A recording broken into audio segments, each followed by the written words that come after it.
Buenas noches y bienvenidos al público. Con motivo de este gran evento internacional, queremos darle la bienvenida a este webinar gratuito.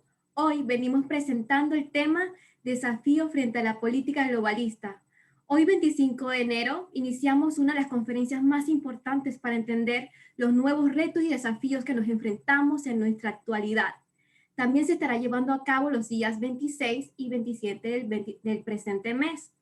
Y antes de empezar, es un honor dirigirnos para darle el agradecimiento y reconocimiento al Movimiento Paleolibertario de Panamá, presidente Elías González, que se encuentra en esta sala, coordinadora nacional por la familia, presidente Josué Luis Delgado, y la Alianza Panameña por la Vida y la Familia, presidente Juan Francisco de la Guardia. Por lo siguiente, antes de empezar, me gustaría aclarar algunas indicaciones y pautas que se van a estar desarrollando durante este evento. Los dos primeros temas se van a estar dando junto a los expositores que voy a presentar, pero quería recordarle que al final de la conferencia habrá un lapso de 30 minutos para hacer cualquier tipo de preguntas conforme a los temas que se van a estar abordando en el día de hoy. Así que sin más redundancia, voy a darle la oportunidad y a presentar al primer expositor de esta noche. Él es estudiante de Derecho en la Universidad de Panamá, es debatiente y coordinador en Youth Life Panamá, con quienes ha dictado conferencias desde el año pasado con toda Latinoamérica en temas de provida. Ha participado en 2 campus internacionales en el desarrollo de las ciudades inteligentes y en el cumplimiento de los objetivos globales de la ONU. Así que le doy la palabra a Caleb Watson con el tema La Nueva Izquierda. Anoten y presten atención. Primero que todo, buenas noches. Agradecer a la coordinadora por la familia panameña, agradecer al Movimiento Paleolibertario, a Choose Life, a mi familia y en general a todos los que están apoyando esta actividad. Voy a pasar rapidito a compartir pantalla para respetar su tiempo. Perfecto. ¿Me confirman que todos lo ven? Perfecto. Ok. Vamos a dar inicio. Desde este momento son 30 minutos y empezamos ya. Perfecto. Yo he titulado esto La Nueva Izquierda, el nuevo opio de los pueblos. Vamos a empezar diciendo qué es la izquierda. La izquierda nace con la Revolución Francesa. ¿Qué es la Revolución Francesa? La Revolución Francesa fue una revolución liberal en 1789 que básicamente buscaba la emancipación del absolutismo francés. Lo que sucede es que en la Asamblea Constituyente, luego de la Revolución, como es práctico en los procesos revolucionarios, se hizo una Asamblea Constituyente en la que se dividió el Parlamento en posiciones opuestas. Los girondinos sentados a la derecha y los jacobinos sentados a la izquierda, entendiendo que unos eran más radicales que otros. A la izquierda, los jacobinos fue lo que se les llamó los liberales y a la derecha lo que se les llamó los conservadores. Y aquí nació la izquierda y la derecha. Para poder entender la izquierda tenemos que poner al Mesías de la izquierda en el centro para poder analizarla antes, durante y después de él. Este Mesías es Marx. Antes de Marx, la izquierda se dividía en distintos movimientos que Marx mismo describe en el Manifiesto Comunista, entre ellos el pequeño burgués, socialismo conservador, socialismo crítico utópico, más atrás en Grecia tenemos el protosocialismo de Platón, etc. Pero lo que nos interesa es qué propone Marx, por qué han trascendido sus creencias hasta el sol de hoy. Básicamente, la mente epistemológica detrás de Marx, es decir, la mente detrás de cómo llegar al conocimiento marxista es Engels, su banco personal, el banco de Marx personal. Y Engels proponía lo siguiente, basándose en una aproximación epistemológica que se llama dialéctica, él entendía que las fuerzas productivas se oponían entre sí, creaban una revolución y nacía una nueva clase, y esa nueva clase se iba a oponer a otra y así sucesivamente. Él describe los movimientos de la historia bajo esta premisa. Y dice que la última revolución va a ser la revolución del proletariado, porque una vez el proletariado llegue al poder, va a desaparecer las clases sociales y vamos a llegar a un estado que se llama comunismo. Ahora bien, ¿qué sucede después de Marx? Sucede la práctica de sus teorías. Esta práctica se da en lo que llamamos la Unión Soviética, la URSS, la Unión de Repúblicas Socialistas Soviéticas. Lo que pasa en la praxis es que se nota la imposibilidad de poder describir bajo algún tipo de profecía dialéctica, como lo hacía Marx, cómo se mueve la historia, porque son procesos muy complicados. Entonces, básicamente lo que pasa aquí es una contradicción dialéctica. ¿Por qué? Porque Rusia era un estado basado en el absolutismo, es decir, un estado feudalista, donde el señor feudal dominaba los medios de producción y había tanto proletariado como burguesía, pero un protoproletariado. ¿Qué sucede? El proletariado se levanta cuando no le toca, porque le debería tocar a la burguesía, se levanta en una revolución que conocemos como la Revolución de Octubre, la Revolución Bolchevique, y contradice la teoría de Marx. A esta contradicción se le llamó hegemonía, que se entiende como cuando una clase social toma el rol de otra para avanzar en la historia. Necesito que se grabe en esa palabra, hegemonía. Avanzamos súper rápido a el perfeccionamiento de la palabra hegemonía. Y aquí tenemos que citar al italiano Antonio Gramsci. Necesito que me sigan. Antonio Gramsci fue un italiano preso del fascismo de Mussolini que básicamente teoriza sobre qué es la hegemonía y cómo se debe llevar a cabo. Él entiende que a diferencia de Marx y Engels, no hay que atacar la economía de un país ni hacer revoluciones grandes y sangrientas, sino que hay que atacar la cultura de un país para poder lograr llegar al Estado comunista. Él lo que propone es básicamente insertar inteligentes, intelectuales en la sociedad burguesa y plantearles la perspectiva del mundo desde una perspectiva proletaria, desde una perspectiva marxista. Es decir, implantarles culturalmente que el burgués, el capitalista, es su peor enemigo. Seguimos avanzando en la historia y un argentino se aprovechó de esta teorización bastante brillante de Antonio Gramsci y es el señor Ernesto Laclau. Ernesto Laclau lo que propone es lo siguiente, ok, no solamente tenemos que implantar cuál es nuestra visión del mundo como marxistas, sino que tenemos que darle a todos los movimientos que no son marxistas un sujeto discursivo. Crear un sujeto discursivo. ¿Qué significa esto? Crear un enemigo en común y presentarles que la medicina para ese enemigo se llama marxismo. Bien, él dice que todo esto se va a llevar a cabo y va a producir lo que se llama articulación política. La articulación política es ese proceso en el que movimientos que no tienen absolutamente nada que ver entre ellos, movimientos que pueden ser hasta contrarios, ceden su identidad por ir en contra de un enemigo común. Vamos a ver esto más adelante con lo que se llamó el socialismo del siglo XXI. Básicamente el socialismo del siglo XXI lo que predica es lo siguiente. Todo movimiento que me sea funcional a la causa marxista, hay que implantarles el virus marxista para que vean como su principal enemigo al capitalismo. Esto lo vemos en el movimiento LGBT, por ejemplo, que en un principio era oprimido por el comunismo y ahora cede su identidad a que el capitalismo es su peor enemigo. Tenemos los movimientos racistas, los movimientos feministas, veganistas, indigenistas, etc. Todos son movimientos y personas que han vivido mejor bajo el Estado liberal democrático, pero aún así ceden su identidad para ir en contra del capitalismo, porque se les ha implantado un virus que se llama marxismo. Seguimos avanzando y llegamos entonces a lo que es el feminismo. ¿Qué es el feminismo? Es básicamente una reivindicación que tiene como base central a la mujer. Pero ahora vamos a ver cómo esto fue mutando. Tenemos una primera ola del feminismo que fue la ola sufragista.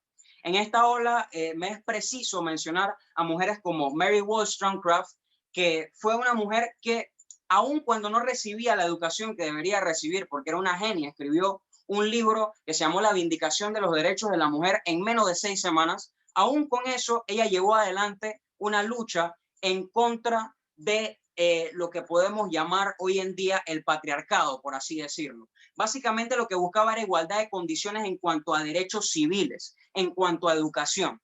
Esta lucha es tomada luego por el inglés John Stuart Mill, que fue parte del Congreso de Comunes del UK, del United Kingdom, y lo que llevó adelante fue un proyecto de ley, una reforma electoral para que las mujeres pudieran votar. Y por último, en esta ola, no menos importante y uno de los más grandes liberales, Ludwig von Mises nos advierte que el feminismo será liberal. El feminismo será feminismo realmente siempre y cuando no intente destruir las estructuras sociales que las han llevado a la igualdad de condiciones civiles y políticas. ¿Qué significa todo este chino que acabo de decir? Si la mujer en sus supuestas reivindicaciones intenta destruir cosas como la familia, cosas como la democracia, el liberalismo, etcétera, se va a convertir en un hijo espiritual del socialismo, del comunismo, es decir, del marxismo. Seguimos avanzando súper rápido a la segunda ola, que va a ser la infección comunista a esta hora o a esta causa tan noble que es el feminismo. Esta infección comunista se da principalmente por Engels, el socio de Marx. Él en un libro tiene una concepción de la familia que es la siguiente. Él cree que en la época primitiva había un comunismo matriarcal, es decir, la mujer tenía los medios de producción. Y como la mujer tenía los medios de producción, comenzaron a haber matrimonios en grupo. Luego de haber matrimonios en grupo, la única línea comprobable sanguínea era la de la mujer. Por ende, la mujer comenzó a heredar y agarrar su capital y dárselo a todos sus hijos. Esto derivó en que el hombre comenzó a amasar capital y tenía más capital porque a él no le correspondía heredar. Y cuanto más capital tuvo, entonces se apropió de los medios de producción y oprimió a la mujer. Lo que Engels no recuerda es que en la época primitiva no nos medíamos por dinero, no nos medíamos por recursos, nos medíamos por fuerza.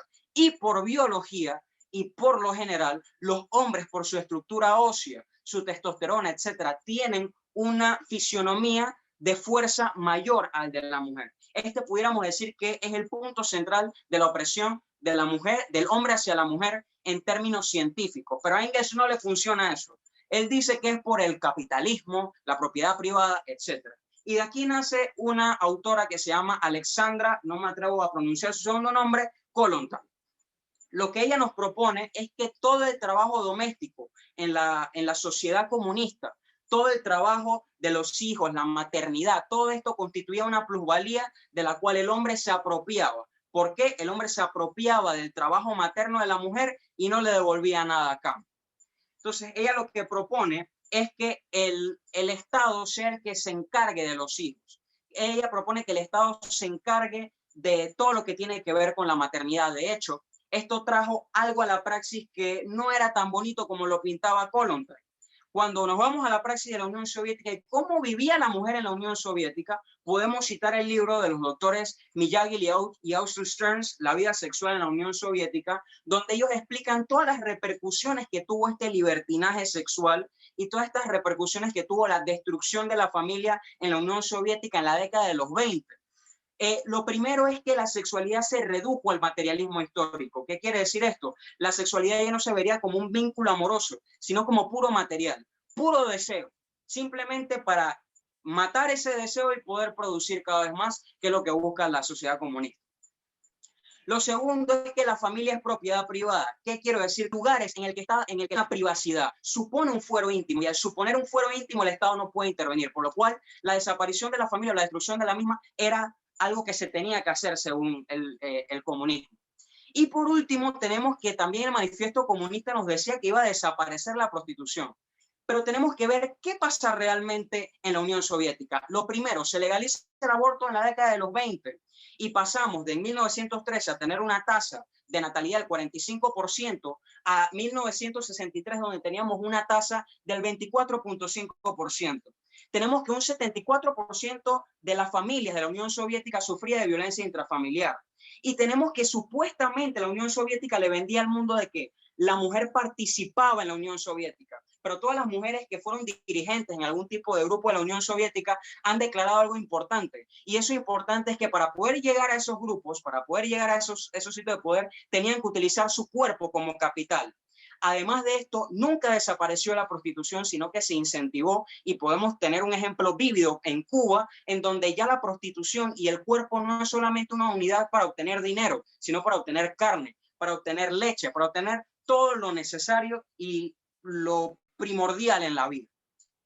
Entonces seguimos avanzando a lo que llamamos la tercera ola del feminismo. ya tenemos una tercera ola del feminismo donde tenemos que mencionar algo importante. Y es que todo esto que se dio en la Unión Soviética lo entendió y posteriormente prohibió el aborto. De hecho, llegó a un nivel el aborto en la Unión Soviética que había, según los doctores que antes mencioné, el doctor Stern, había un punto en que las mujeres abortaban tanto que sus músculos uterinos quedaban tan flácidos que con el simple hecho de tomar vodka y saltar, el niño salía. Estas son cosas reales y que hay que decir. Pero ¿qué pasa? Este movimiento entendió esto y comenzó a infectar a la sociedad liberal con esto para precisamente dañarla. Y nació lo que llamamos el relativismo. ¿Qué es el relativismo? El relativismo es lo que entiende de que las verdades no son absolutas. ¿Sabes qué? Puede ser que 2 más 2 sea 4 o puede ser que 2 más 2 sea 5. Eso es relativismo y es lo que vivimos hoy. Puede ser que un hombre sea mujer si se cree mujer o puede ser una mujer hombre si se cree hombre. Eso es relativismo. Y nos lleva hacia lo que tenemos a la frase que dice, no se es mujer, se llega a serlo. Básicamente de Beauvoir y el movimiento existencialista entiende que la existencia es anterior a la esencia. Esto es filosóficamente, pero traduciéndolo un poquito al panameño, sería como que primero existo y después veo que soy. Primero soy, pero después veo que soy. Entonces, esto lo que trajo es que ella teorizó lo siguiente. Ella dice que la opresión a la mujer viene porque en un principio, en la sociedad primitiva, a la mujer no se le permitía acceder a actividades que pusieran en riesgo su vida, que era básicamente como esa unidad de medida para saber qué tan valiosa era una persona. Una persona, según ella, en la comunidad primitiva, era valiosa si ponía su vida en riesgo por el clan. Y entendía que a las mujeres no se le permitía esto. Lo que ella ignora es que en los tiempos primitivos el embarazo era casi reductible a la muerte por las condiciones que había en el tiempo primitivo, o sea que sí ponía en riesgo su vida. O sea que no podemos medir esta sociedad en blanco y negro entre hombres y mujeres, son procesos mucho más complicados.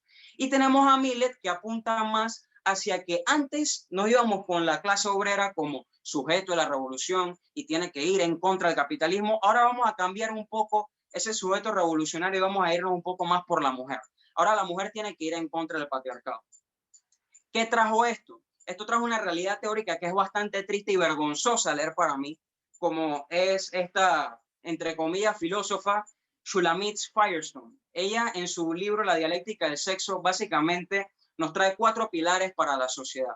Ella entiende que el patriarcado nace porque el hombre se apropia del medio de reproducción. Así como decía Engels, el hombre es el burgués y la mujer la proletaria. ¿Qué quiere decir esto? Que el hombre se apropia del aparato femenino, el aparato reproductivo femenino y lo usa para sí, para su reproducción. Y ella dice que para una verdadera revolución tenemos que expropiar el medio reproductivo de los hombres, es decir, que ya los hombres no tengan una participación en la reproducción. Y ella nos trae 4 pilares para hacer esto y esos 4 pilares se están cumpliendo poco a poco. Primero, abolir la función reproductiva de la mujer con aborto y reproducción artificial. Segundo, vivir una economía socialista. Tercero, destruir la distinción entre hombre, mujer, niño y niña. ¿Saben cómo lo iba a hacer? Y lo tengo que decir, la verdad, lo pueden buscar en su libro, Dialéctica del Sexo. Ella decía que para destruir la unidad familiar, la primera relación sexual de un niño debía ser practicada por su madre y homologándolo con la niña. Es decir, la primera relación sexual de la niña debía ser hecha por su padre para destruir el vínculo familiar y que ya no hayan estas distinciones de mujer, hombre, niño y adulto. Esto lo dijo lo pueden buscar, lo dijo esta filósofa. Y como cuarto punto tenemos una libertad absoluta en sexualidad para niños y mujeres. Esto quiere decir, y dicho en sus palabras, que el único límite para la práctica sexual es cuán ancho es el órgano reproductivo de un niño. Esto no me lo estoy inventando, lo pueden buscar. Estamos hablando de una persona que estaba escribiendo en tiempos muy conservadores. Pero ¿qué sucede? ¿Y cómo vamos a rebatir esto? Esta señora, que tampoco es de mi devoción, Esther Vilar, era una marxista, pero una marxista que veía las cosas de otra perspectiva. Ella decía lo siguiente: la mujer no atribuye al hombre más valor que su función alimenticia. Para la mujer, el varón es una especie de máquina que produce valores materiales. La propiedad privada es solo útil para las mujeres. Esta mujer, siendo marxista, creía exactamente lo opuesto. Ella creía que las mujeres oprimían a los hombres y llegaban a la misma conclusión. La opresión se basa en familia, propiedad privada y capitalismo. ¿Cómo podemos con argumentos totalmente opuestos llegar a la misma conclusión? Aquí es donde vemos que no tenemos un problema lógico, sino que tenemos un problema argumentativo de fondo. ¿Por qué? Vuelvo y lo repito, la sociedad no se divide en blanco y negro. No hay maniqueísmo en la sociedad. No se divide en blanco y negro. Los problemas sociales son mucho más complejos. Seguimos avanzando y ya para terminar, casi terminar mi intervención, voy a hablar de la teoría queer o ideología de género. ¿Qué pasa? Con todas estas ideólogas como Shulamit Smith, Shulamit Firestone y todo lo demás, nacieron otras. Como por ejemplo, tenemos a Monique Wittig. Ella entendía también que ya el problema no era tanto la familia. Habría que ir en contra de la familia, claro, pero no podíamos ir en contra de la familia por una revolución como la planteaban las anteriores. Teníamos que ir en contra de la familia utilizando algo que yo sé que le va a parecer muy, muy común y que es el lenguaje. Ella decía que si cambiábamos el contexto de qué significaba mujer, entonces ya no había clase que explotar. Ya no existirían las mujeres y por ende no se podría explotar a las mujeres. Aquí es donde ella propone destruir conceptos. Hay que destruir el lenguaje, dicho en sus propias palabras. ¿Qué pasa con esto? Tenemos a otra ideóloga de género que también toma lo que dice la anterior y básicamente dice lo siguiente.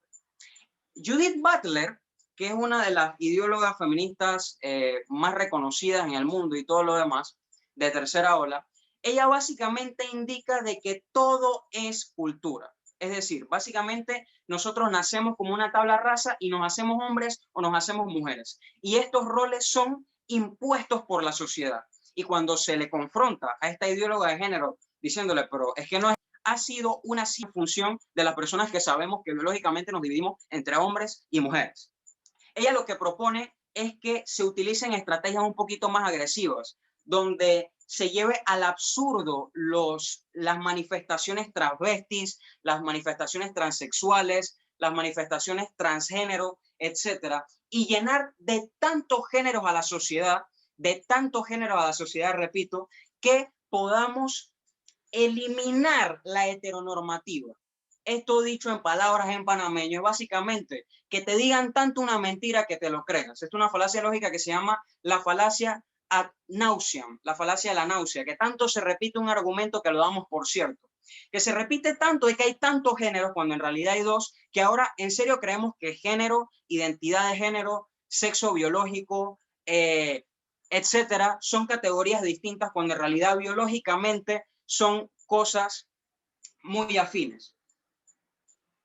Aquí tenemos que hacer una pausa y antes de hablar de la contrasexualidad me gustaría hablar un momentito de este señor, John Money. ¿Qué sucede? Con todo lo que decía Butler, un profesor de Harvard la refuta con las neurociencias, diciendo que en nuestro cuerpo, tanto las hormonas femeninas como las hormonas masculinas, dependiendo de nuestro sexo cromosómico, es decir, si somos XX o XY, dependiendo de esto, entonces nuestro cuerpo va a reaccionar distinto al estrógeno y a la testosterona. Entonces, el debate con ciencia es lo que se quiere debatir con cultura. Y como la ciencia es objetiva y no subjetiva, logra destruir este argumento. Entonces, ¿qué es la contrasexualidad? La contrasexualidad básicamente es la depravación. Y aquí me van a permitir, no sé si, perfecto, aquí me van a permitir, porque tengo que leer esto, lo tengo que leer como se debe, lo tengo que leer como lo dijo el autor. Y es básicamente, yo sé que me quedan 10 minutos, ya estoy terminando, lo que dice la autora Leonor Silvestri. Cito porque muchas veces se dice que no, esto es algo del amor y la paz. Cito textualmente, no lo voy a leer todo porque no es correcto y no está dentro de mis valores morales poder leer lo que esta señorita dijo. Voy a leer solamente una parte. Una carcajada negra que suena diabólica y alegre brota de nuestras tripas promiscuas. No nos identificamos con ustedes, heterosexuales. No nos gustan, los despreciamos. Ustedes son el despreciable desperdicio del capitalismo que impulsan. Ya no parece tan love is love, amor, paz y todo lo demás, ¿no? Bueno, voy a leer a la señorita que está al lado, que es Beatriz Preciado. La voy a leer. Fácil. Ella dice, o básicamente lo que postula es que para romper el patriarcado ya no necesitamos todo lo que dijeron las anteriores, sino que necesitamos romperlo con fuerza, con prácticas contrasexuales. Es decir, ya no solamente no existe el sexo biológico, ya no solamente hay muchos géneros, sino que vamos un poquito más allá, ¿ok? Vamos un poquito más allá. Y ella dice que los órganos sexuales, tanto masculino como femenino, son imposiciones del Estado heteropatriarcal capitalista. Ella dice en sus estudios que tú puedes tener un orgasmo con una mano, que tú puedes tener un orgasmo con una rodilla, porque básicamente nosotros no, la biología no ha evolucionado al punto de que tenemos orgasmos por cuestiones biológicas reproductivas en concreto. Y por último, voy a hablar del señor John Money, que es el que básicamente y tristemente refuta con ciencia y con experimentos todo lo siguiente. John Money fue un ideólogo de género que se hacía llamar médico. Y este vio la oportunidad de oro cuando unos gemelos que tenían cierta distinción o cierta anomalía genética nacieron. Y uno de estos gemelos, cuando se le intentó circuncidar, ya sea por cultura o por alguna recomendación médica, por accidente se le mutiló su miembro, ¿sí? Y por ende, al mutilarse de su miembro, él vio la oportunidad perfecta para decir, no, ¿sabes qué? No hay que hacer una operación de reconstrucción, no hay que tratar a ese niño con no, no, no, no, no. Es que como el sexo es género y como no nacemos mujeres ni hombres, sino que nos hacemos mujeres y hombres, padres, traten a ese niño que nació niño, pero se le mutiló, trátenlo como una mujer. ¿Qué pasó con este niño? Que lo llamaron Brenda y que al final él se terminó llamando como varón David en homología con David y Goliat, porque él sentía que John Money era su Goliat.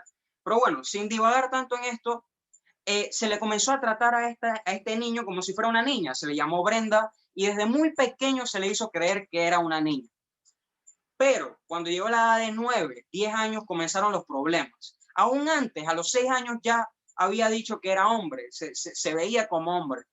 Y vinieron los problemas porque no importa cuánto el profesor John Money hiciera sus experimentos cochinos, de hecho, en una de sus variaciones agarró a su gemelo, lo desnudó frente a él y le dijo, él tiene algo que tú no tienes y por ende tú eres mujer y todo lo demás, aún con todo eso y sus depravaciones, él terminó entendiendo que era él, que había nacido hombre, no era Brenda, sino que era David. Al final, ¿cómo terminó este experimento? Muy triste. Ambos gemelos se suicidaron porque no pudieron con la carga de esto. El que era hombre y lo habían obligado a ser mujer literalmente, entendió que no iba a poder tener una vida sexual activa como la que él quería. No iba a poder tener hijos, no iba a poder llevar a cabo su proyecto de vida. Y el otro se suicidó por esquizofrenia que sufrió a partir de los experimentos del señor John Money. Para terminar mi intervención, que me quedan escasos 4 minutos, y es un milagro que haya terminado en este tiempo, pues soy bien hablantín, yo quiero terminar con algo.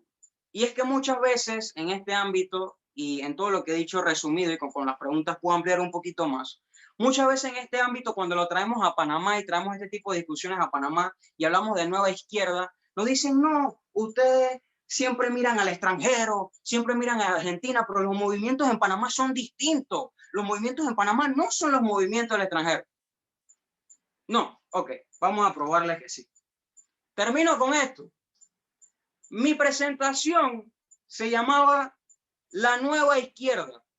Díganme ustedes si ahí dice en contra del LGBT, en contra del feminismo. No, dice La Nueva Izquierda. ¿Por qué una persona que es homosexual o que se considera dentro del campo LGBT tiene que insultarnos a nosotros porque estamos dando una cátedra de qué es la nueva izquierda? ¿Esto qué quiere decir? Que si hay un hilo conductor que no es para nada de amor, de paz, no es para nada de esto, sino que ellos sí comprenden y sí saben cuál es la ideología detrás de todo esto, cuál es la posición política detrás de todo esto. Para terminar, termino con una frase de Robert Frost y es que la libertad está en ser audaz. Yo no digo esto en forma de denunciarlos y que, wow, me están hiriendo, no me están hiriendo. Están comprobando de que la nueva izquierda es la base ideológica de todo esto. Recuerden, señores, estas personas no quieren decir que todo es reductible a cultura, pero aún en las especies que no tienen cultura, pueden ser los simios, los delfines, aún en las especies que no tienen cultura, las diferencias entre macho y hembra siempre están presentes, por lo cual podemos deducir que no es un tema de cultura, es un tema de ciencia. Cada uno se puede autopercibir como querramos autopercibirnos, pero cuando vamos a tratar de Estado y cuando vamos a tratar de familia, se tiene que legislar objetivamente, no subjetivamente. La ciencia no es nuestra enemiga. La ciencia es la que comprueba nuestra teoría.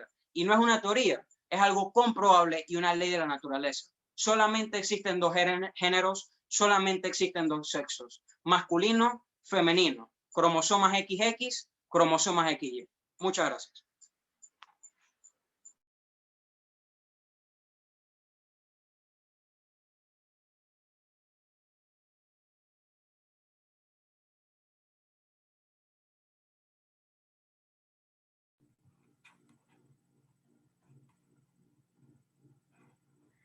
Excelente presentación, Caleb. En verdad, yo les recomendaré que vayan anotando para que vayan formulando sus preguntas conforme a todo lo que mencionó Greg. Y ya para continuar, pues como siguiente expositor tenemos a un joven de 24 años de edad, tenemos al licenciado en Derecho y Ciencias Políticas, egresado de la Universidad de Panamá, sigma cum laude, y actualmente realiza estudios en Economía en el mismo centro de estudios. Tenemos a Víctor Baker con el tema el aborto y el matrimonio igualitario. Te doy la palabra.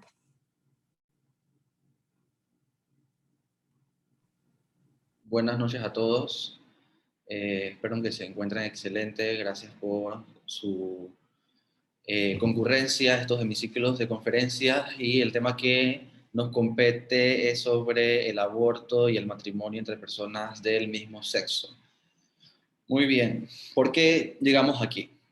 Es una pregunta que debemos desarrollar para entender la razón por la cual estamos invirtiendo tiempo para aprender de estos temas. Las razones pueden ser desde un punto de vista simple hasta un punto de vista complejo. De un punto de vista simple, en la medida en que sentimos que nuestros valores occidentales morales se encuentran atacados por un pensamiento hegemónico cultural que tiene por objeto la destrucción de las bases morales de la sociedad, y desde un punto de vista complejo porque se han desarrollado un conjunto de ideas a través de los últimos 3 siglos, específicamente diría yo, citando a Hayek desde cuando René Descartes hablaba sobre el racionalismo cartesiano constructivista, y que es la base filosófica por medio del cual se intenta estructurar a la sociedad solamente por medio de la razón como aquel pilar fundamental que solamente puede ser considerado como válido para medir el ejercicio de toda actividad mental, toda actividad accional de la acción humana del hombre en la sociedad y de las instituciones. Esto nos lleva a lo que hoy en día se plantea como un supuesto derecho humano del aborto y el matrimonio entre personas del mismo sexo, toda vez que es la consigna popular que utiliza la nueva izquierda, como explicó Caleb, para poder avanzar con sus pretensiones ideológicas. Muy bien, cuando hablamos de aborto hay que entender por qué surge realmente el supuesto derecho de aborto. Para eso tenemos que entender la mentalidad abortista.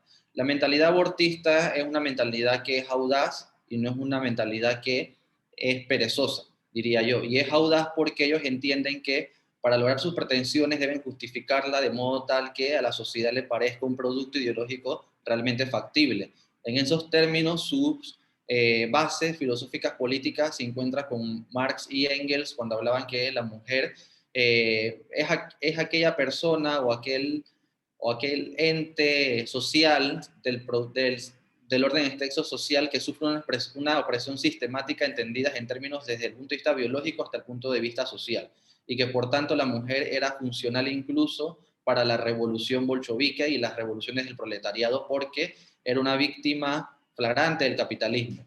Por consiguiente, no solamente se quedaban allí, sino que el mismo Marx escribió en unos artículos en 1854, cuando narraba que la mujer era tan oprimida en términos de naturaleza que estaba obligada incluso a soportar dolores en favor del beneficio del capitalismo, porque Marx y Engels no eran personas incultas, eran personas que incluso leían a sus contrincantes ideológicos, y en este sentido habían leído, por ejemplo, a Adam Smith en su libro sobre la causa y naturaleza de las riquezas de las naciones, donde él explica que uno de los factores principales que motiva la demanda y que por consiguiente inyecta la productividad y por tanto motiva al capitalismo a superar barreras era el aumento demográfico, es decir, las tasas de natalidad.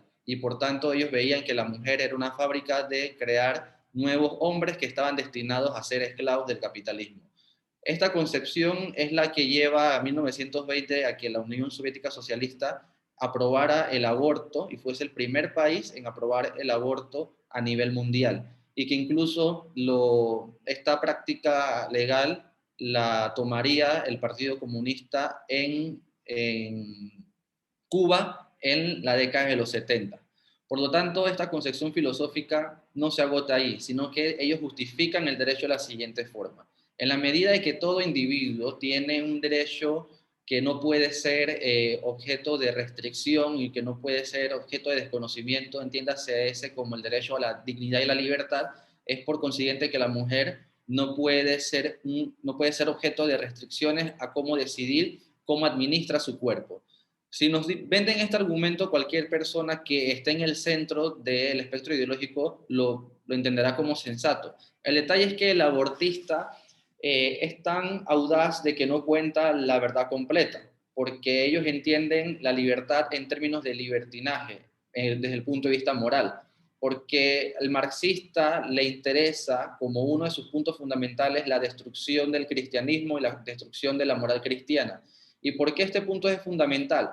Porque el cristianismo y la moral cristiana, no desde un punto de vista teológico, sino desde un punto de vista político histórico, ha sido uno de los pilares fundamentales de la civilización occidental moderna. Y esto incluso lo dicen ateos, como fue el caso de Max Weber, el padre de la sociología moderna, cuando escribe que el capitalismo basa su ética en el cristianismo. Y la evidencia empírica de esto es que en el siglo XVII, en el siglo XVI, los padres del reformismo del cristianismo, como Martín Lutero y como Juan Calvino, ellos basaban el reformismo, entre otras cosas, en dos pilares fundamentales. El primero de ellos es que el poder corrompe al hombre y por consiguiente el poder debe estar desconcentrado. Y el segundo es que el hombre es libre y por tanto la única pared que limita la libertad del hombre debe ser la ley. Evidentemente ellos, al ser estudiosos y teólogos, ellos veían la ley fundamental como la Biblia. Estas fueron las bases y las raíces filosóficas que luego utilizarían filósofos ateos como Montesquieu y como Thomas Hobbes para poder fundamentar la separación de los poderes en términos políticos y también el principio de legalidad.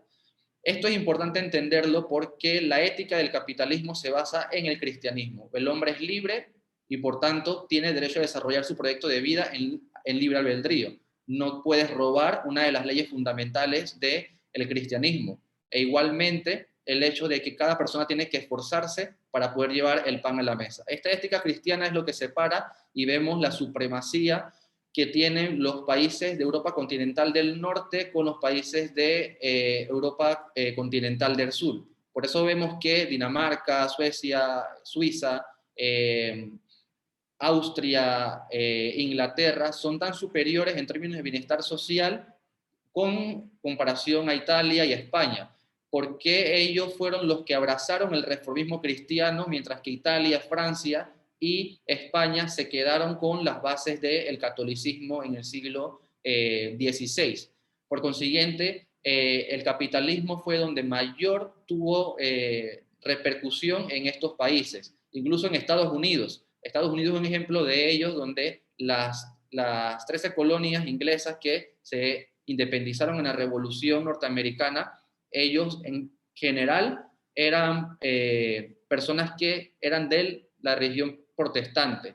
y por tanto creían en la libertad, creían en un gobierno desconcentrado, creían en la limitación del poder, que son valores que se encuentran en la Biblia, porque entendemos las personas que de repente tenemos una inclinación cristiana a que el hombre está llamado a pecar, el hombre está llamado a restringir los deseos de la carne para objeto de buscar la santidad. Y entendemos que el hombre, por su naturaleza, es un hombre que está inclinado al pecado. Y por eso es que buscamos de repente en Jesús la guía para poder frenar nuestros deseos carnales. Es decir, nos basamos en el principio de que el hombre está inclinado a pecar y por consiguiente el hombre no puede concentrar poder. Por esa razón se habla de la desconcentración de los poderes políticos en el siglo XVI y XVII. Todo esto que tiene que ver con el aborto, tiene mucho que ver con el aborto.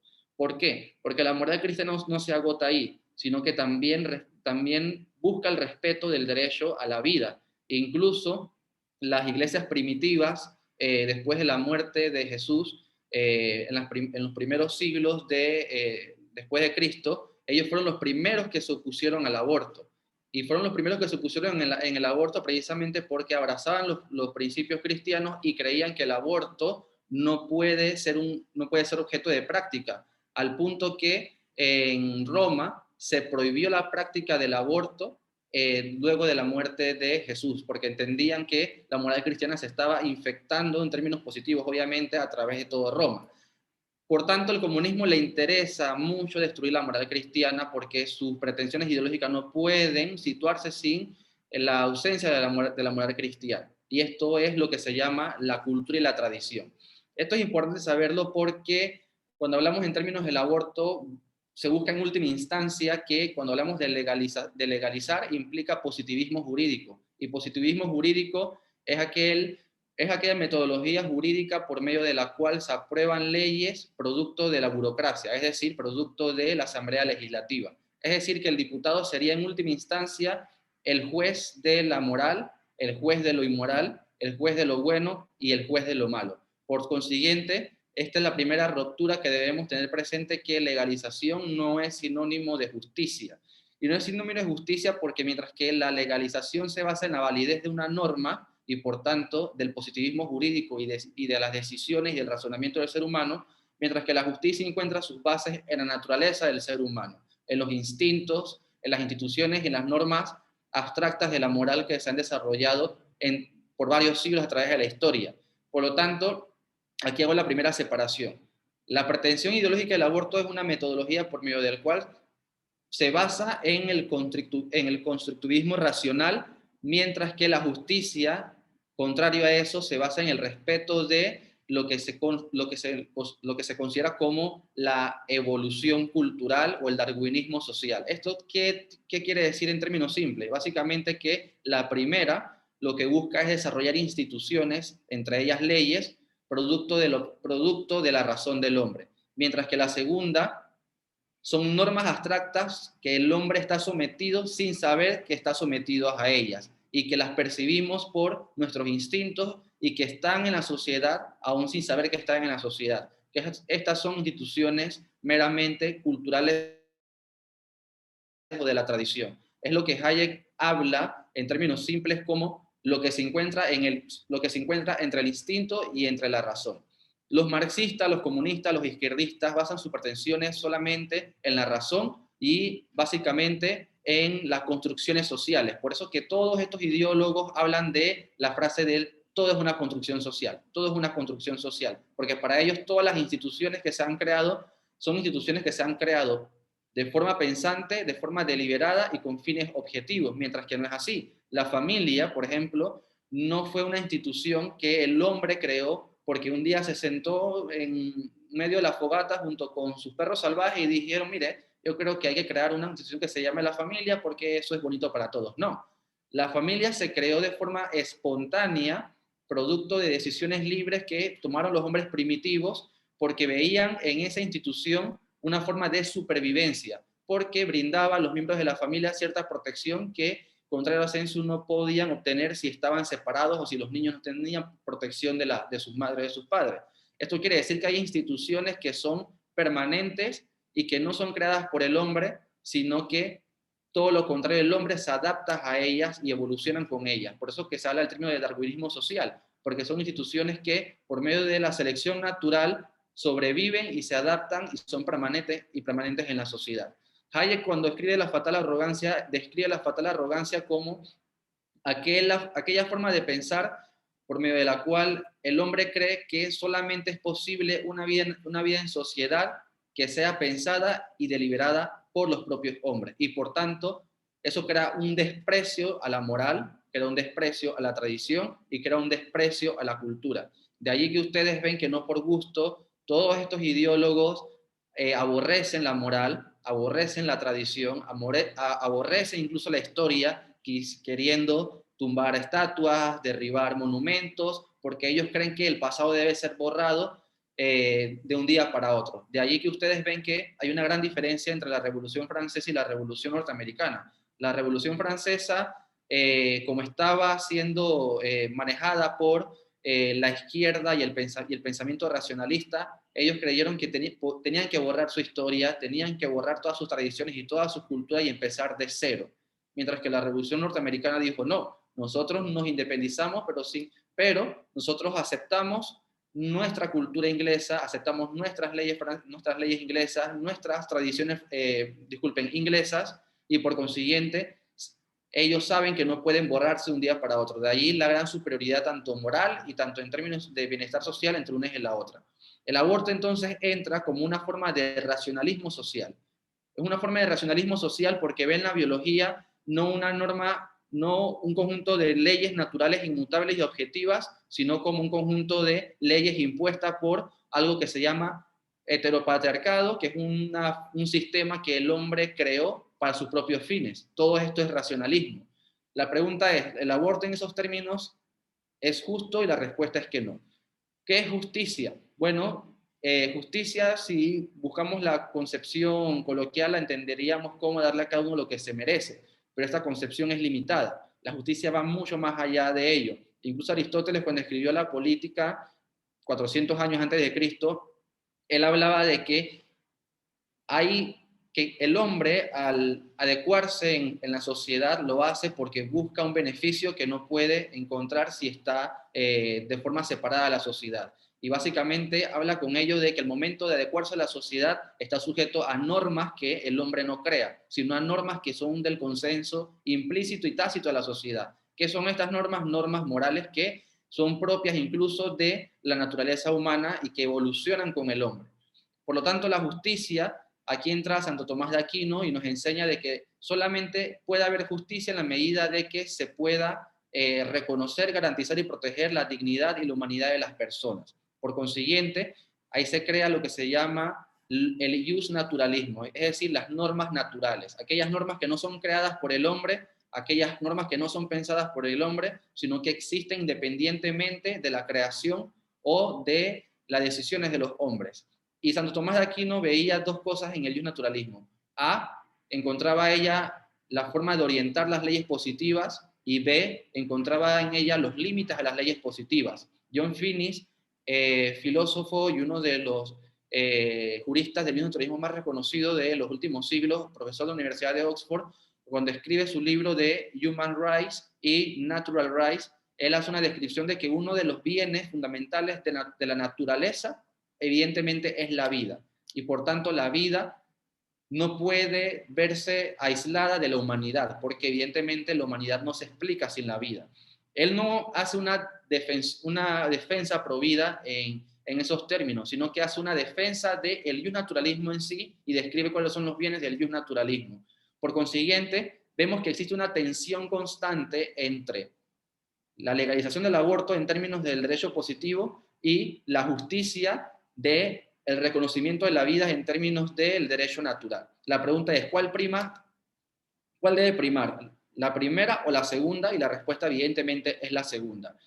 Ludwig von Mises, cuando escribe el liberalismo en 1927, cuando desarrolla y teoriza sobre el Estado, él nos enseña que el Estado está sujeto incluso a normas morales.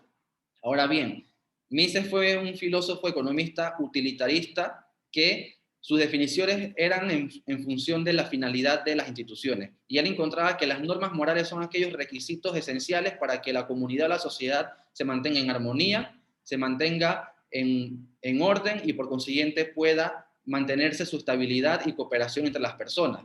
Por tanto, hay normas morales que deben ser observadas. Ahora, la pregunta es, uno de los requisitos para que la vida en sociedad se mantenga ordenada, en armonía y en coexistencia, ¿cuál es en estos términos? Evidentemente es la vida, porque sin la vida, entonces no hay respeto al resto de las instituciones, porque entendemos que la vida es un valor supremo que está por encima de la voluntad de los hombres. Y aquí entra un gran filósofo y creo desde mi punto de vista, el padre del naturalismo moderno y desde el punto de vista de la defensa de la filosofía moral, que es John Locke. John Locke, que era hijo de un puritano, es decir, de un protestante. John Locke, un filósofo y jurista, él escribía en su libro sobre la teoría política que es importante reconocer en el naturalismo dos cosas. Número uno, que el Estado no puede avanzar más allá de la naturaleza humana, y número dos, que incluso los hombres no pueden renunciar a su naturaleza humana. Y esto creo que es lo fundamental. El hombre no puede renunciar a su naturaleza humana. Y él hace un análisis incluso teológico de esto y dice, ¿por qué? Porque él hace lo que haría después Hans Kelsen en su libro de la teoría pura del derecho. Hace una jerarquización de las normas. Y él dice, ok, hay normas que crea el hombre, pero hay normas que no crea el hombre y que el hombre está sometido a ellas. ¿Cuáles son estas normas? Las normas divinas.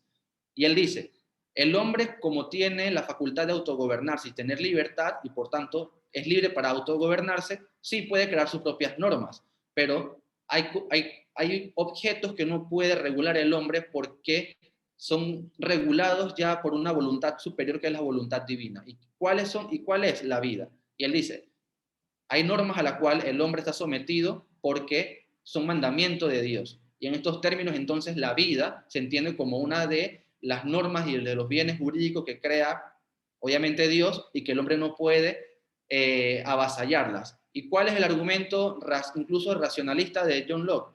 Es simple. El hombre, como no tiene una autoridad por encima de Dios y por no tener la característica de omnisciencia ni de omnipresencia y por no ser omnipotente y por tanto no puede igualarse a Dios, es por consiguiente que no puede crear normas que, número uno, deroguen las normas de Dios y número dos, que estén por encima de la voluntad de Dios.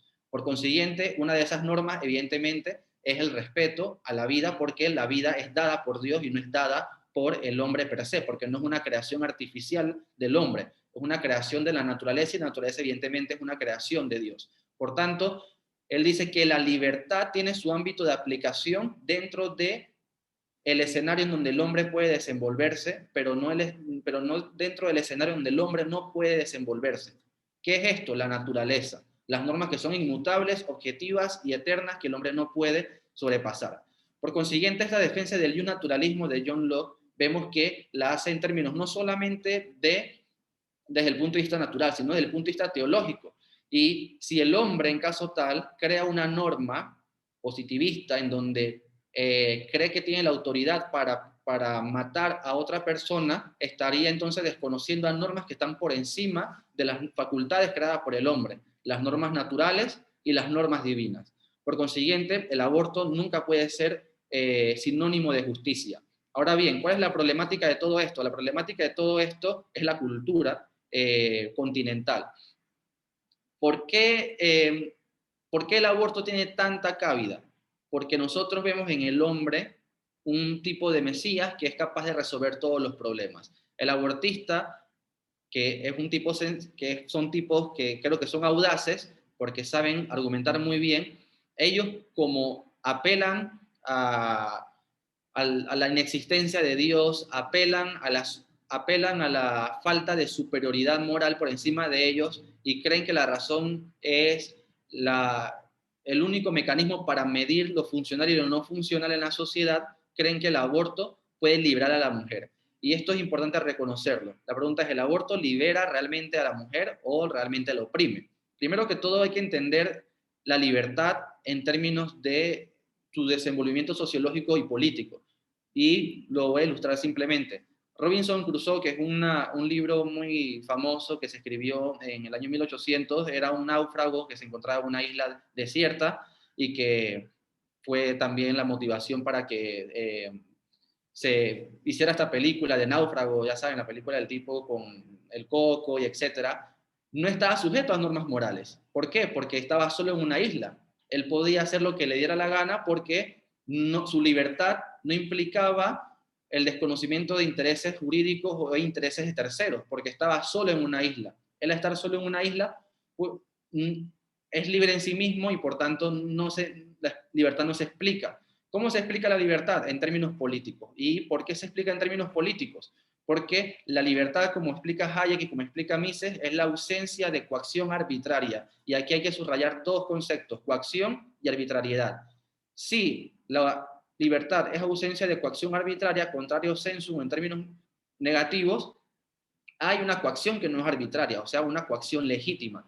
¿Cuál es la coacción legítima a la libertad? O la coacción que es permitida para poder limitar la libertad.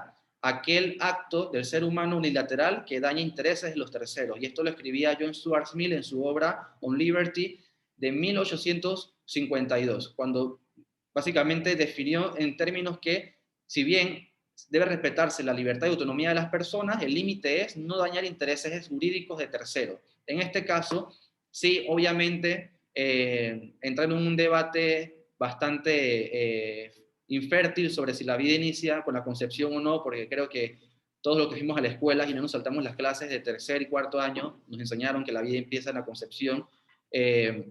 Entendemos que el feto que se encuentra en el vientre materno es un tercero, porque es una vía distinta, una cadena de ADN distinto, y que por tanto es un sujeto de derecho distinto. Esto quiere decir que si la mujer, supuestamente empleando su libertad, daña al feto, que es una vía distinta, entendemos que evidentemente es afectar intereses jurídicos de un tercero. Por esa razón, incluso muchos liberales estaban en contra del aborto, entre esos Mises, porque Mises fue el principal enemigo del socialismo en términos teóricos. E incluso cuando refutó el socialismo en 1920 y que muchos socialistas le aplaudieron, Mises explicaba que el aborto lo que hace es dañar la forma en cómo la sociedad se organiza. Y por esa razón, él incluso hizo una defensa pro vida en su libro La acción humana, cuando describía que las acciones son negativas y positivas de acuerdo a las consecuencias. Y decía que evidentemente el aborto era una práctica que como consecuencia eliminaba la vida de un tercero, era una práctica que no debía permitirse.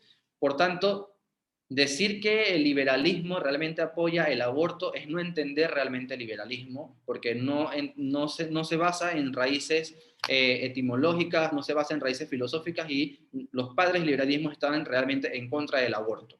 Por tanto, si el aborto es legalizado, estamos dándole al político la facultad de prácticamente igualarse a Dios, de quitar o crear básicamente, o de crear incluso una vida en términos negativos, porque va a ser un juez que va a decidir si la vida es viable o no es viable.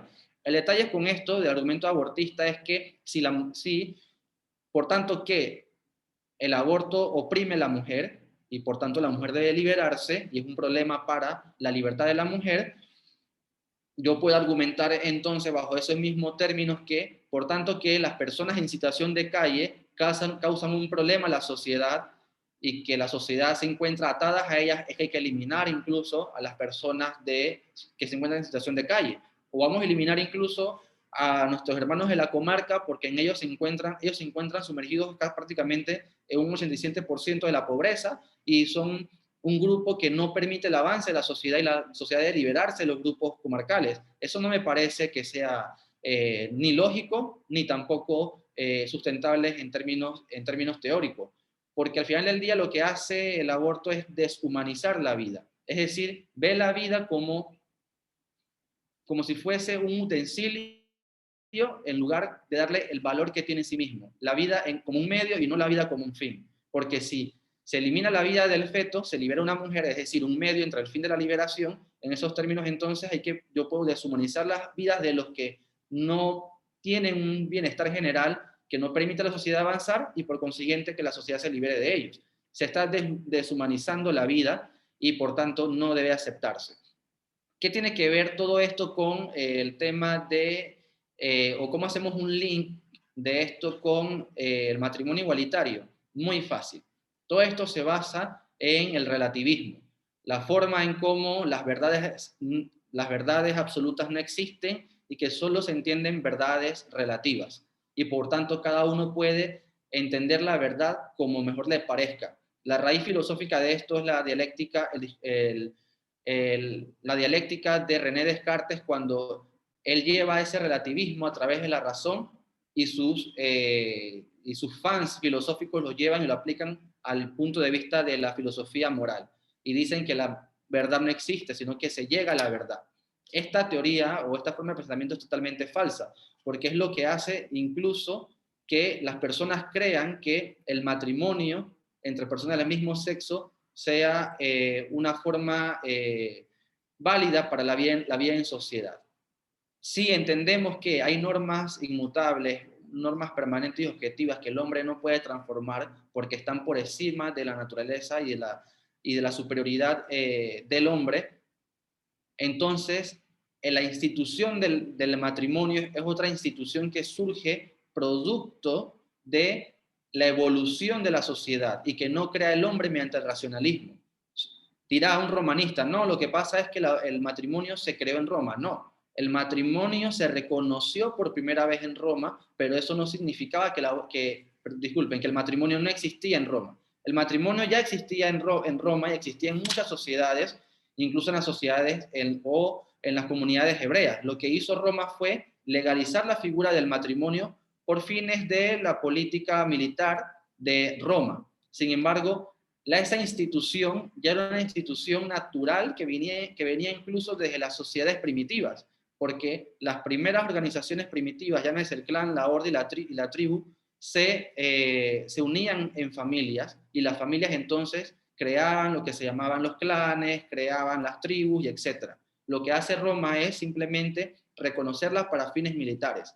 El matrimonio es otra institución que no crea el hombre producto de ingeniería social, sino que el hombre se adapta a ella porque le es útil para su naturaleza. Y para que haya matrimonio, evidentemente, debe haber un hombre y una mujer. ¿Por qué? Porque es la única forma mediante la cual se explica la reproducción humana.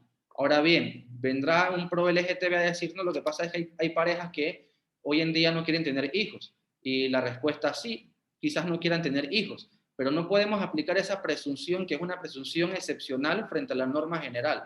La norma general es que el hombre y la mujer se juntan no solamente para satisfacer intereses espirituales, intereses emocionales, sino para también procrear, porque ese es un valor que surge incluso de las relaciones amorosas del hombre y la mujer. Incluso ante la tesis de que no quieren embarazarse y que por tanto no quieren procrear, o que hay parejas que tienen muchas dificultades en términos genéticos para tener hijos, eso al final del día no limita la capacidad de tenerlo, sino lo que hace es bajar las probabilidades. Y bajar las probabilidades no es eliminar las probabilidades, simplemente las probabilidades se bajan. Pero sigue habiendo una gran probabilidad de que se cree un nuevo ser viviente. Por consiguiente, la institución del matrimonio es una institución que el Estado debe reconocer y que debe regular. Regular no para decidir qué se hace con el matrimonio, sino para proteger el matrimonio.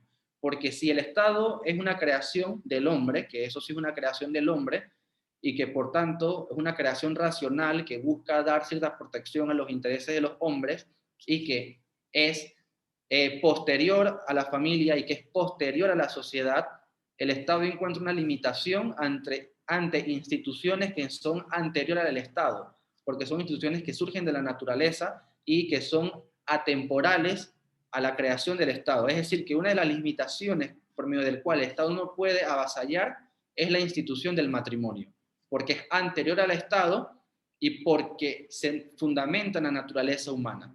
Ante ello, si viene un pro LGTB y su argumento clásico puede ser, bueno, lo que pasa es que la sociedad se transforma y por tanto el Estado tiene que adaptarse a los cambios sociales, esta tesis tampoco va a prosperar por dos razones. Primero, porque ese racionalismo no implica de que todo avance social sea beneficioso para la sociedad, porque si fuese eso cierto, Entonces, muchos cambios sociales que se hicieron a través de la historia no se hubiesen derogado precisamente porque eran opresivos a la libertad de la humanidad. Y B, porque al final del día, si haces un análisis etimológico del matrimonio, un análisis finalista del matrimonio y un análisis moral del matrimonio, se fundamenta en la unión del sexo, no se fundamenta en la unión para satisfacer fines de orden político o de orden patrimonial. El argumento del pro-LGTB es simplemente un orden patrimonial. No, lo que sucede es que hay que proteger las relaciones jurídicas económicas de las parejas del mismo sexo. Ellos también tienen derechos a que puedan construir un patrimonio, pero esos son argumentos meramente patrimoniales. Sin embargo, no son argumentos que se fundamentan en la finalidad del matrimonio. Como ya me están cortando el tiempo, solamente quiero dejarle la siguiente conclusión. Tanto el aborto como el matrimonio entre personas del mismo sexo son instituciones creadas por el individuo o son intentos de instituciones creadas por el individuo en base a su razonamiento, en base a decisiones deliberadas y en base a un fin específico, pero que se desconectan de la naturaleza de las instituciones que le dan valor y le dan sustentabilidad a esas instituciones, que es, si es el aborto, entendemos la vida, y si es el matrimonio entre personas del mismo sexo, entendemos que está el matrimonio entre personas, o la unión entre personas de distintos sexos que se fundamenta en la evolución social, se fundamenta en normas morales y etcétera. Lo que quiero dejar con esto es que no podemos dejarnos llevar por un racionalismo cartesiano que cree que el hombre es capaz de crear bienestar en base a su propio razonamiento y que el virus que estamos creando de las ideas conservadoras y liberales puedan ser lo suficientemente penetrantes en la sociedad de modo tal de que sea altamente contagiosa y resistente frente a las ideas progresistas. De lo contrario, vamos a encontrarnos en una loma que va a ser difícil de subir porque nos vamos a dormir frente al avance de las ideas progresistas. Ante ello, le doy las gracias por el tiempo y cualquier cosa, estamos a la orden en el periodo de preguntas y respuestas. Excelente, Víctor. Pues primeramente queremos agradecerle a los expositores Caleb y Víctor por la atención al público. Pongan las manos ahí aplaudiendo a los chicos, en verdad. Pero antes de finalizar, procedemos un tiempo de preguntas. Y las personas que tengan alguna pregunta conforme a los que desarrollaron el tema en el día de hoy, necesito que lo escriban por vía chat. Y ahí pues estamos dispuestos a responder y aclarar cualquier duda. Así que no tengan miedo, no tengan pena. Realmente estamos para aprender, educar y informarnos. Así que ya podemos empezar. Voy a estar pendiente de lo que escriban acá. Vamos a ver.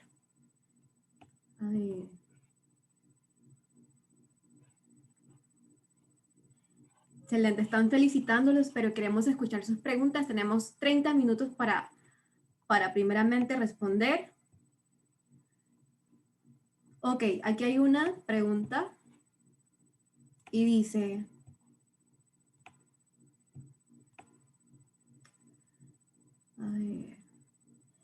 ¿el justnaturalismo se puede sustentar sin creer en la existencia de Dios?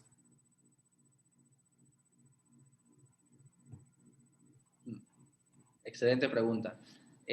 Sí se puede sustentar porque el argumento, hay dos puntos de vista. El punto de vista teológico, que es una de las bases que fundamenta evidentemente el justnaturalismo, y un punto de vista meramente naturalista, es decir, que el hombre acepta que existen normas inmutables, normas que son atemporales a la existencia del hombre, normas que son objetivas que el hombre no puede transformar, entre ellas las leyes en la naturaleza.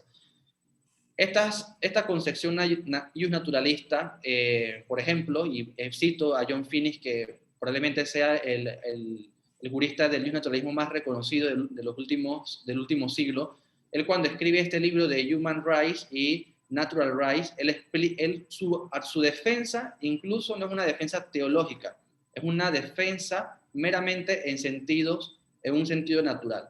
Y el argumento central de su libro es el siguiente.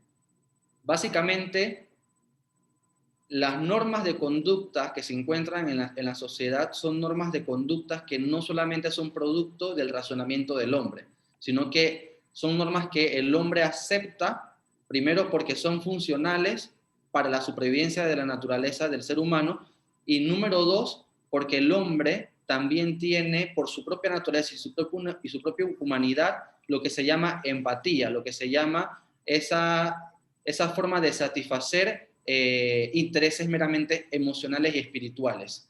Esto supera incluso lo que se considera las normas del just positivismo, porque las normas del just positivismo, en sentido contrario, son normas que crea la sociedad por medio de su órgano competente, que es la asamblea, para regular la sociedad, para buscar la paz y para que la justicia prevalezca. Sin embargo, las normas del just naturalismo se fundamentan en la propia naturaleza del ser humano, porque se encuentra en la naturaleza del ser humano dos valores fundamentales. Número uno, dignidad, y número dos, humanidad.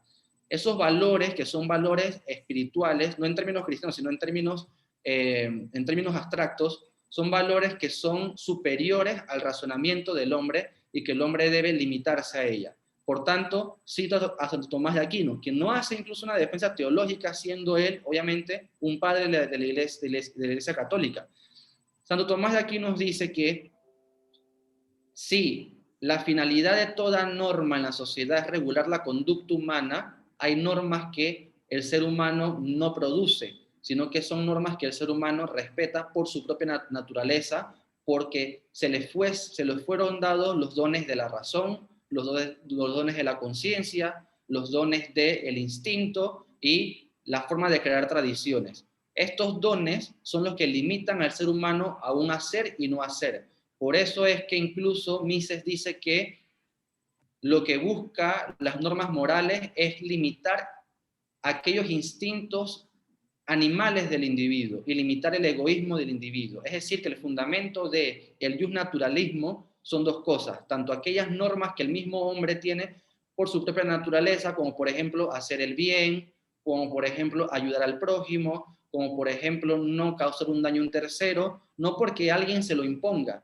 sino porque somos lo suficientemente seres dotados de estos dones para limitar nuestra conducta a un hacer o no hacer. Es decir, las normas del justnaturalismo se fundamentan en la ética, se fundamentan en la naturaleza y en la humanidad, desde un punto de vista meramente del justnaturalismo. Pero que si se quiere hacer una aproximación mucho más sustancial, se aproxima y no excluye al cristianismo, sino que más que todo lo contrario, reconcilia las normas de la Biblia o las normas cristianas con la misma naturaleza del ser humano. Pero sí, como expliqué, el justnaturalismo se fundamenta en criterios y en valores meramente humanos y naturales que pueden explicarse sin la necesidad de argumentarlos desde el punto de vista teológico. Exactamente.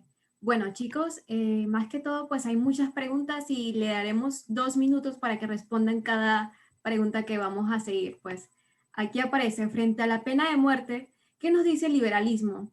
Ya que hay sectores de la derecha que apoyan a la misma. Tienen 2 minutos para responder. Hay muchas preguntas que las personas están haciendo, así que habrá un espacio para todos. ¿Quién se atreve a responder? Yo creo que Caleb puede respondernos. ¿Me escuchan? Sí. Ok. Básicamente, y atendiendo a lo que nos dice también Víctor Baker y prestando mucha atención a su presentación, la vida es un dote que da la naturaleza, no es un dote que da el ser humano, no es una artificialidad, no es algo creado por el ser humano, es algo simplemente natural, por lo que no nos es dado a los hombres quitar la vida. Toda vez que se puede llegar a la conclusión de que nosotros podemos quitar la vida por algún delito, yo pienso que no, y pienso que la postura liberal en su mayoría es no. Sin embargo, sí estamos de acuerdo con penas que pueden ser iguales, como la cadena perpetua, por ejemplo. Excelente.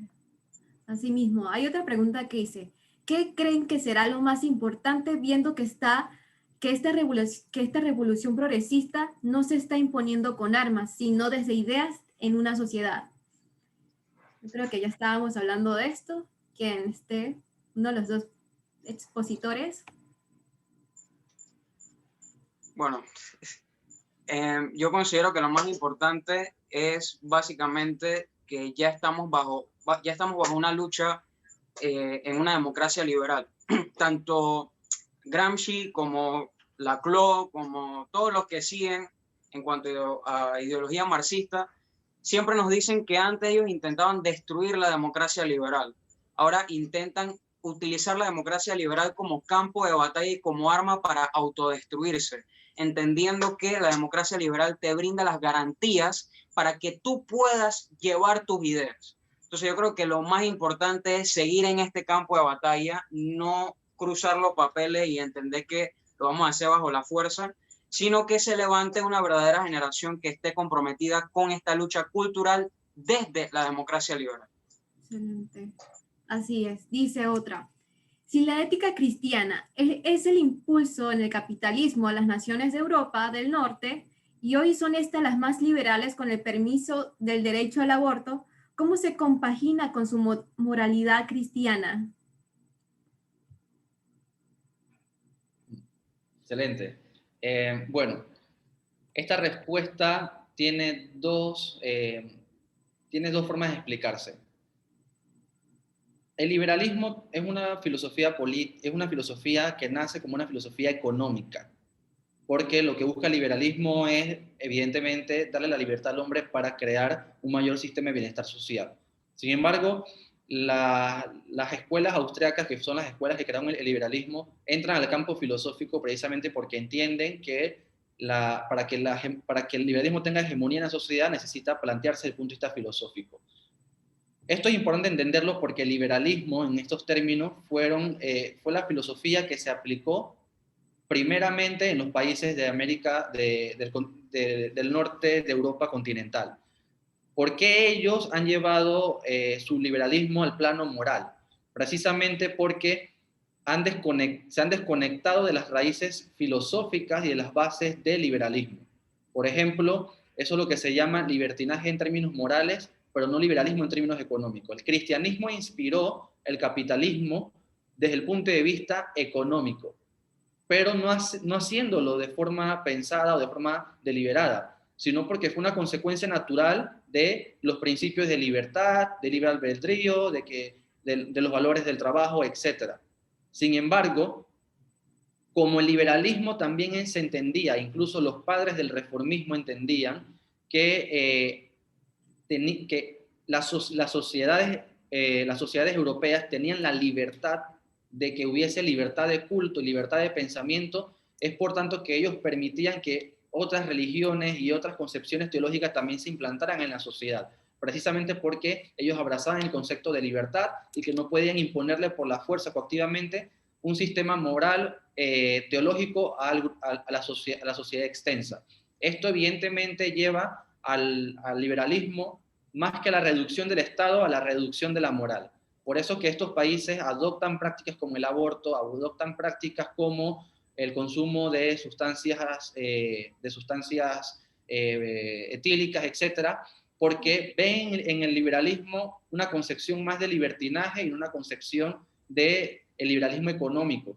Sin embargo, los mismos padres del liberalismo, como Mises y Hayek, ellos entienden que debe haber que las instituciones de las reglas morales cristianas y de la familia son funcionales y son necesarias para explicar el desarrollo de Occidente y para que Occidente no vaya a un declive o vaya a un descrecimiento en términos morales. Esto, para terminar y para concluirlo, es lo que se explica en términos de nihilismo y hedonismo, que el filósofo Alexis Tocqueville escribía que la democracia liberal hay que abrazarla limitadamente y no de forma ilimitada, y el liberalismo no puede abrazarse de forma ilimitada, sino de forma limitada, porque el hombre es un hombre que no es un hombre omnisciente ni omnipresente. Precisamente por sus debilidades ante el poder, tiene que limitarse a sí mismo. Excelente. Hay una pregunta que hizo Carolina y dice, ¿debo entender con las presentes pruebas de nuestra única función es la procreación? Yo siento que para dejar de ser una sociedad tan oportunista, hay que ver la unión como algo más simple, generador de individuos. ¿Me la puedes repetir? Disculpa. Debo entender con las presentes pruebas que nuestra única función es la procreación. Yo siento que para dejar de ser una sociedad tan oportunista hay que ver la unión como algo más que simple generador de individuos. Ok, esa afirmación, porque más que una pregunta es una Exacto. afirmación, tiene un error, tiene una carga ya negativa frente a la procreación, que vinculas procreación con oportunismo. Es decir, que solamente defines procreación en términos de oportunismo social. Sin embargo, esto no se compagina con realidad. La procreación que se da en la sociedad es una procreación que surge no producto del oportunismo, como si la sociedad fuese un ente que tuviese una voluntad propia, como si la sociedad tuviese una capacidad de acción propia, como si fuese un ente que tuviese vida propia.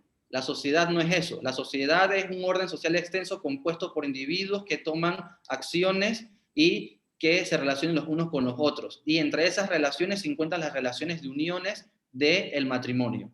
Entre ellas, entonces, el matrimonio no se explica en términos de oportunismo, porque el matrimonio, si lo entiendes en esos términos, entenderías entonces al amor en términos de oportunismo, lo cual evidentemente no es cierto, porque para hablar de oportunismo, evidentemente hablas de un fin para satisfacer intereses meramente unilaterales y meramente personales, es decir, para satisfacer intereses egoístas, mientras que el matrimonio no hace eso. Lo que hace el matrimonio es satisfacer un interés natural, que es un interés de amor entre una y otra persona, y que una de las consecuencias naturales de todo matrimonio y de todo amor es la procreación. De ahí que las relaciones sexuales es una manifestación natural, una consecuencia del amor entre las personas. Sin embargo, si lo que quieres plantear es que la sociedad tiene que dejar de ser oportunista y buscar finalidades en sí misma, no debes compaginarlo con el matrimonio. Todo lo contrario, debes atacar otras áreas que no sean el matrimonio, como por ejemplo que el hombre deje de crear ingeniería social para efectos de construir la sociedad de acuerdo a sus fines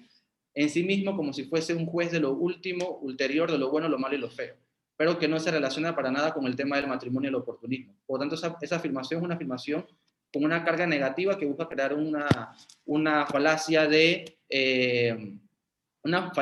hombre de paja o de conclusión apresurada. Excelente, excelente respuesta. Bueno, más que todo la otra pregunta dice, ¿qué partido político, en su opinión, se manifiesta firme en el concepto pro familia y anti-ideología de género? Es una pregunta que verdaderamente no lo sabemos.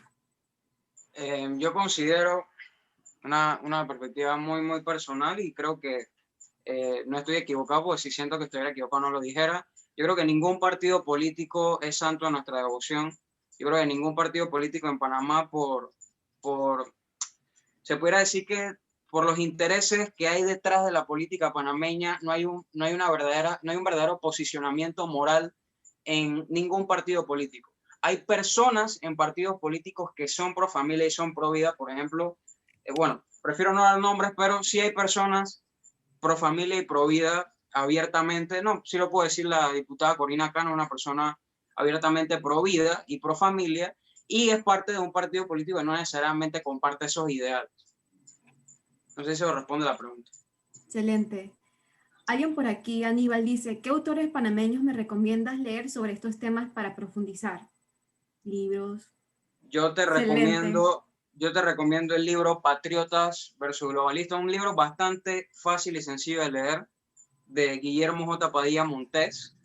Es un libro bastante sencillo de leer y es una guía que si eres joven te va a encantar, te va a capturar, porque está hecho para los jóvenes. Sí, te lo recomiendo. Es uno de los primeros libros panameños que habla sobre el tema. Más allá de los panameños, te pudiera recomendar otros autores, pero puntaste panameños, Guillermo J. Padilla Montes. Otra pregunta que me hacen aquí dice, ¿existen los valores morales objetivos y valores morales subjetivos y todos los valores morales son objetivos? En caso de ser solo objetivos, ¿por qué? Excelente pregunta. Esto es un debate clásico de la filosofía del siglo XIX y del siglo XVIII y XVII, que es la filosofía moral. Precisamente un sector de la filosofía moralista entendía que habían valores morales objetivos y que el hombre estaba sujeto a ellos de forma inconsciente, de forma no pensada, porque su misma naturaleza lo arrastraba al cumplimiento de esas normas morales que son objetivas. Sin embargo, había otro sector que creía que las normas morales también era una construcción del razonamiento y que por tanto, al ser la razón, es decir, la consecución de palabras en orden lógicos para llegar a la verdad, aplicado en el sentido moralista. Esto es René Descartes. Karl Popper y Hayek refutan esta tesis y dicen, espérate un momento, como el hombre está sujeto a la razón, pero también está sujeto a normas de la naturaleza, es por tanto que ambos órdenes crean normas que no son sociales y que tampoco no son jurídicas, es decir, normas morales. Por eso que Hayek, cuando escribe su libro de Derecho, Legislación y Justicia, él desarrolla este tema de las normas morales y dice que las normas morales son aquellas normas que el hombre está sujeto a ellos sin que sepa que está sujetas a ellas. Y por tanto, como no sabe que está sujetas a esas normas, son normas objetivas, son normas que no puede cambiar y normas que no pueden desaparecer porque son propias de la naturaleza. Esto es un silogismo lógico, por ejemplo. Las normas del bionaturalismo son normas morales, porque son normas que nacen unilateralmente de la naturaleza del individuo y que se asientan en la sociedad. Pero también existen normas morales que surgen producto de la creación de instituciones que le dan forma a esas normas morales. Entre ellas, las normas morales del razonamiento, que una de las cargas de las normas jurídicas del positivismo son las normas del razonamiento. Por consiguiente, hay normas morales objetivas y normas morales subjetivas. Las subjetivas son aquellas que se crean mediante la razón y las objetivas son aquellas que el hombre no puede cambiar porque son propias de su naturaleza. Bueno, aquí dice, perfecto, Víctor. Dice, ante la avalancha progresista que ha invadido la educación superior, ¿qué podemos hacer para reducir su efecto sobre la sociedad?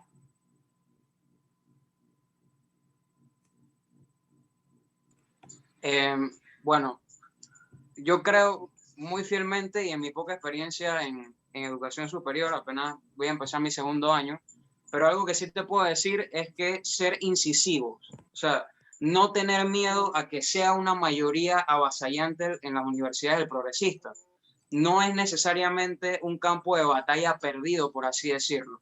Recuerda que hay una gran mayoría que así mismo como, y trayendo a la analogía de la Revolución Francesa, hay una gran cantidad de personas que están en ese centro que no saben qué decidir, que los bombardean con cosas que no entienden, y al final nosotros como paleolibertarios, nosotros como cristianos, bajo la posición que sea que defendamos el derecho a la vida y la institución de la familia, debemos ser esos agentes que reproduzcan esas ideas y que comiencen a hacer ese otro lado. Recuerden que en las universidades, como hay una hegemonía del pensamiento en cuanto a esto, no hay una equivalencia, o sea, no hay nadie que se pare y hable de lo contrario.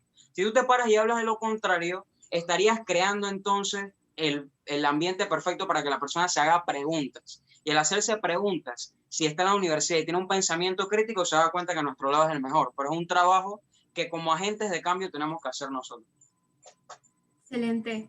Alguien comenta aquí, soy liberal, comparto sus ideas y firmeza y plenitud. Mi pregunta es, ¿tienen un movimiento liberal al que los otros jóvenes como yo podamos unirnos? Bueno, ahí vemos a Elías. Elías tiene un movimiento llamado Paleolibertario. Pueden ponerse en contacto con él. Estaremos subiendo más información con respecto a este movimiento. Así que sí hay un grupo de jóvenes ya preparándose en el tema. Seguimos con las preguntas ya que se nos está cortando el tiempo. ¿Qué papel juega la Iglesia en esta batalla cultural? Veo que incluso la USMA tiene como docente a Ana Matilde Gómez, que es feminista y por cierto nomina a la Corte Interamericana de los Derechos Humanos, la misma corte que presiona para aprobar el matrimonio entre personas del mismo sexo. Bueno, yo creo que esa pregunta es fundamental. La Iglesia siempre ha jugado un rol, siempre ha jugado un rol político en la sociedad, un rol de darle forma a la sociedad, es decir, un rol para transformar la sociedad y la cultura, y un rol también para limitar la transformación del orden social. Es decir, le pone un límite la Iglesia, mediante obviamente su filosofía teológica, a el orden social extenso. Por tanto, la Iglesia siempre ha jugado un rol, ya sea un rol inconsciente o informal, o un rol formal, como por ejemplo una autoridad política en la época medieval. Ahora bien, ¿qué rol juega hoy en día en el siglo XXI? si entendemos que la iglesia es una institución, también una institución que no es producto del racionalismo del hombre, sino que es producto de la misma existencia del ser humano que se asocia entre ellos para fines espirituales, la iglesia debe hoy en día jugar un rol más que desde el punto de vista informal, a través de, obviamente, sus grandes actos de enseñanza, un rol formal. Con esto explico de que la iglesia debe adentrarse al campo de las ideas. ¿Y por qué? Porque si en la democracia liberal los ateos, los satanistas, los nihilistas tienen la facultad de vender sus ideas como productos para que la sociedad se desarrolle en términos de lo que ellos crean beneficioso para todos, la iglesia, como ha tenido un rol histórico de poner un límite al nihilismo, de ponerle un límite al hedonismo y de transformar la cultura de modo tal de que haya el respeto a las normas morales que le diga al hombre, usted no puede pasar de acá porque por tanto se corrompe la sociedad. Es por tanto que la iglesia debe vender estas ideas no desde el punto de vista teológico per se, sino desde el punto de vista filosófico. Es decir, la iglesia debe sentarse en la sociedad para enseñarle desde mi humilde punto de vista por qué hay normas bíblicas que se adaptan, que son funcionales y que son necesarias para que el hombre adapte su conducta a la sociedad. Porque de lo contrario, en última instancia, implica un detrimento a los valores de la sociedad y por tanto un detrimento al orden social extenso. Por tanto, debe tomar un rol político, intelectual, para que los jóvenes, los adultos y etcétera puedan estar conscientes de ideas conservadoras, liberales, que surgen producto de la Biblia y que son fuente incluso de la vida del liberalismo, para ponerle un límite a aquellas ideas políticas que lo que hace es deteriorar la moral de toda sociedad. Excelente, Víctor. Hay otra pregunta que en verdad muchos las hacen. Dicen, ¿por qué los organismos internacionales como la ONU, la UNESCO, el Banco Nacional, el Banco Mundial y los demás están interesados en financiar todos estos temas progresistas, como lo son el matrimonio igualitario, el aborto, la eutanasia, el laicismo moral, el relativismo? Entonces creo que se le puede hacer una pequeña respuesta con respecto a eso. Bueno, yo creo que... bueno, responde. Adelante. Hay que desactivar el micrófono de Caleb. Ahí está. Ok. Yo creo que es una buena oportunidad, Baker. No sé qué opinas tú, pero yo creo que es una buena oportunidad para que ustedes como espectadores no solamente se alimenten de nosotros, sino que también lean bastante. Yo creo que en el libro que mencionamos, Patriotas versus globalistas, Patriotas versus globalistas, se explica muy bien cómo es un conjunto de agendas que se juntan. O sea, no es solamente la agenda neomarxista, la agenda del marxismo cultural, no es solamente una sola agenda filosófica detrás de todo esto, sino que sí hay intereses tanto políticos como económicos detrás de todo esto. Tenemos como precedente al ministro de Estado de los Estados Unidos, Kissinger, que envía cartas confidenciales al presidente de los Estados Unidos de esa época para presentarle que había un problema en cuanto a la reproducción, un problema en cuanto a que la gente de América Latina se estuviera reproduciendo, etc. Entonces, no puedo responderle en 2 minutos y de verdad quiero respetar el tiempo, pero en realidad es un conjunto de ideas y un conjunto de agendas que se van alineando. Las 3 agendas que menciona el libro son la agenda neocolonialista estadounidense, la agenda marxista o progresista o globalista y la agenda homosexual o la agenda LGBT, que se juntan y al final derivan en lo que hoy estamos viendo en los organismos internacionales. También que hay que tener en cuenta que nosotros hemos dejado que esos espacios sean ocupados por personas que evidentemente no comparten nuestras ideas. Es la razón por la que todo un pueblo puede estar en contra del aborto, pero mandamos a un representante que está a favor y firma un acuerdo y simplemente como él lo firmó representa a todo el país. Entonces hay que ser muy recelosos con esas designaciones y también, a mi consideración y a mi criterio, ocupar esos espacios. Excelente.